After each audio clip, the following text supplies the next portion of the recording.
કેટલાની ધરપકડને શું કાર્યવાહી? ગઈકાલ તારીખ 4/8/2025 આજીડેમ પોસ્ટમાં આવેલ કોઠારિયા રોડ પર સેલિબ્રેશન પાર્ટી પ્લોટની સામે આ ગુનામાં મરણ જનાર ભાવેશ કરુણાશંકર વ્યાસને 4 ઈસમોએ છરીના ઘા મારેલ હતા. ત્યારબાદ ભાવેશભાઈને હોસ્પિટલ સારવાર અર્થે લઈ જવામાં આવ્યા હતા અને સારવાર દરમિયાન જ તેમનું મરણ થયેલ હતું. આના અનુસંધાને આજીડેમ પોસ્ટેમાં ભારતીય ન્યાય સંહિતાની કલમ 103(1), 352, 54 તથા જીપી એક્ટ 135(1) મુજબ ગુનો દાખલ કરેલ હતો. બનાવની ગંભીરતાને જોઈને રાજકોટ શહેર ક્રાઇમ બ્રાન્ચની અલગ અલગ ટીમો આ 4 આરોપીઓને શોધવા માટે પ્રયત્નશીલ હતી. જે દરમિયાન ટેકનિકલ સોર્સ તથા હ્યુમન ઇન્ટેલિજન્સની મદદથી આ ગુનાના 3 આરોપીઓને શોધવામાં સફળતા મળેલ છે.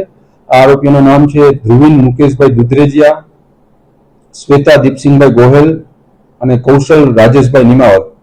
હાલ આ 3 આરોપીઓને પકડીને આજીડેમ પોસ્ટે સોંપી ત્યાં વધુ તપાસ તજવીજ ચાલુમાં છે.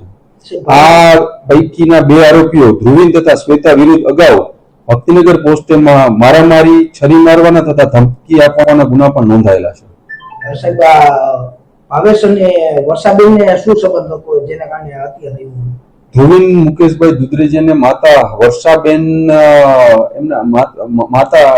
વર્ષાબેન સાથે ભાવેશ બંને ધર્મની બેન માનેલ હતી અને જ્યારે તેમના ઘરે હતા ત્યારે એમનો આ પુત્ર ધ્રુવીન તેમની સાથે રકઝક કરવાનો ઝઘડો કરવા આવતા અને એમાં ભાવેશ વચ્ચે પડતા તેમને છરીના ઘા ઝીકીને તેમનું મરણ કરવામાં આવ્યું.